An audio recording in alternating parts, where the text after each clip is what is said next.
low-class drunk man. Whoa. What makes you better than anyone else? You say everyone's low-class in this and this. Please explain this to me with your high IQ. Oh my God, it's such a happy relief you came. I hope Michael will bring some light into my life. Would we consider ever coming back and have a child together? No. Awesome! Well, we did it. We made it through another single life season of Natalie. I honestly struggled through most of season 4, but boy did this finale make up for that. Mike and Natalie meeting up was teased very early on, and on the last 2 episodes of this season, it finally happened. Their serious discussion about what they were doing with their relationship was one of the most satisfying moments I've seen in a while. I had been wondering what would trigger Mike and Natalie to finally meet up, but once we saw Natalie and Josh break up, even though they weren't even really together, we all knew what was coming next. Okay, that's not completely true. I definitely did not see the fertility clinic part of this coming. Choose the best fertility center in LA to go and find out what are the best options for me to have a baby, possibly without a man. Natalie's pattern of desperately trying to find the next guy to marry morphed into an attempt to just have a baby. And now I think the pressure has been even higher with her mom being in the US. Я хочу внуков, хочу, чтобы у тебя была семья, муж, чтобы у нас была дружная семья, чтобы мы дружно жили. But at the same time, the fertility clinic stuff did not make any sense because Natalie admitted to still not having a job, and she was sharing a 1-bedroom apartment with her mom. How the heck could she afford fertility treatments and then be able to support a baby, her mom, and herself in LA? And she already says that her and her mom barely fit in the apartment. They have to share a bed. While she's at the clinic, she does seem to realize that this option is maybe not realistic at the moment for her. I realized I want a baby from someone I love and someone who loves me back. She spins it like she wants a husband and not an anonymous donor. Whatever the reason, she ends up not going through with it. But the fact that she even considered it and went to an appointment was baffling to me. If she was well established, settled in LA, had a job, that would be one thing. But she wasn't, and she hadn't even mentioned any other auditions she has gotten. But I have to remind myself that Natalie does not live in reality on Earth like the rest of us. She lives on some twisted Natalie planet where her decisions make sense to no one but herself. Like sweeping the carpet, for example. And what the heck is her mom doing with those waffles? I swear these women are just pretending to be human. Я сама позвонила Майклу и пригласила его сюда. Это так нечестно со стороны Джоша это. И он приедет. So it was Natalie's mom who called Mike. Natalie had said it'd been like a month since she broke up with Josh. Well, I guess it's time to initiate her backup plan. Natalie's mom says that she wants to see Mike since he helped her get to the US from Ukraine. But we know the deal. She couldn't get Josh to marry her. She couldn't afford the fertility clinic. She's not dating anyone. She seems pretty miserable living in LA. Backup plan Mike it is. I hope Michael will bring some light into my life. Translation. By light, she means money and a baby. Honestly, me and Michael were on the same page about having a child and family and all of that.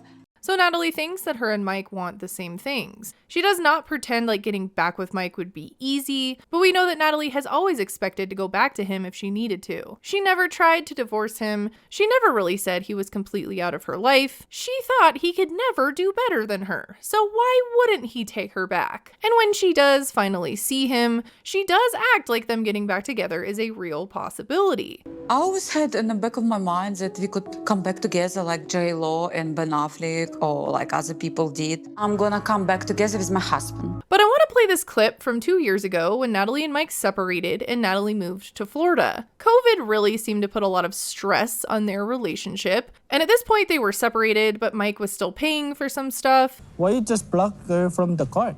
Yeah, Right? I would. After I leave today, you are blocked from the card. I am deactivating that card. He said he would file for divorce, but seemed to still want to give Natalie a chance. Maybe she just needs to go get everything out of her system and go live her dreams and stuff. There's nothing wrong with that, you know? I applaud her for it, but I'm not going to wait around forever. To me here, he seems sad, and I think he really would have taken her back. Divorce came up a few other times throughout Natalie's seasons. It's time. You made your bed, now you gotta lay in it. And I actually think that Mike would have divorced her sooner, but when the war started, Mike wanted Natalie's mom to be safe and out of Ukraine, so he waited and brought her mom over. I felt a big sense of relief that Mama made it to America. I wasn't there, but I'm glad I was able to help make that happen.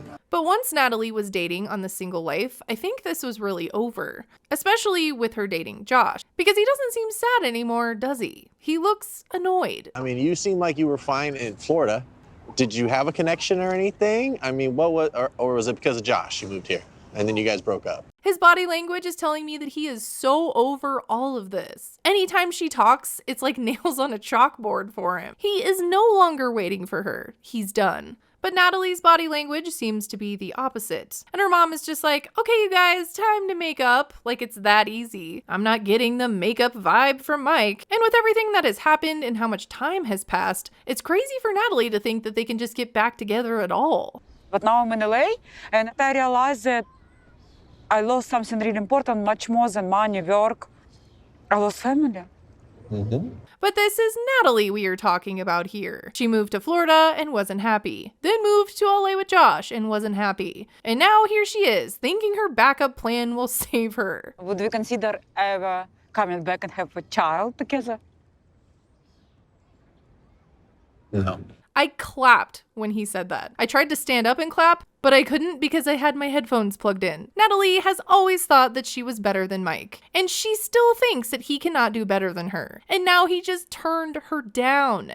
You've had a relationship with other people. You like no. I barely call it a relationship. So now I'm your backup plan or what? Yes, that's exactly what he was. I'm so glad that he said that. This was the most satisfying thing to hear after watching Natalie think that she's a gift to everyone she comes across in her life.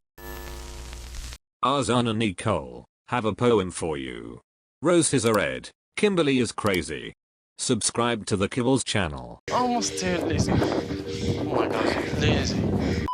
This is what you wanted and you got it. The grass is not always greener on the other side. You can't backtrack towards me. I'm not your backup plan. This also has to be such a validating moment for Mike. I know he probably flew down here mainly to see Natalie's mom since he helped her get to the US, but he also came down here, I'm sure, to see how Natalie was doing. And he confirmed that she was willing to give up their life together for really nothing. And I'm sure that's what he needed to finally end this for good. Her life is not better in LA, and now she has to learn to do life on her own.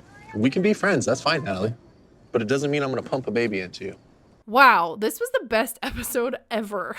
Go Mike. He also says that he's taking steps to make the divorce final, and I believe him this time for two reasons. One, because he seems to be so over her, and two, because their divorce is public record. Mike filed for divorce in December of 2023, and this was filmed before that filing, so I found what Natalie says next both ironic and kind of hilarious. He's my family. You don't divorce family. Ha! Well, he did. What a great finale. Mike tends to be pretty nice, so him saying all of this was just the best surprise. And the next episode is the tell-all. Let's hope it's better than the 90 Day Fiancé tell-all, which was the worst. I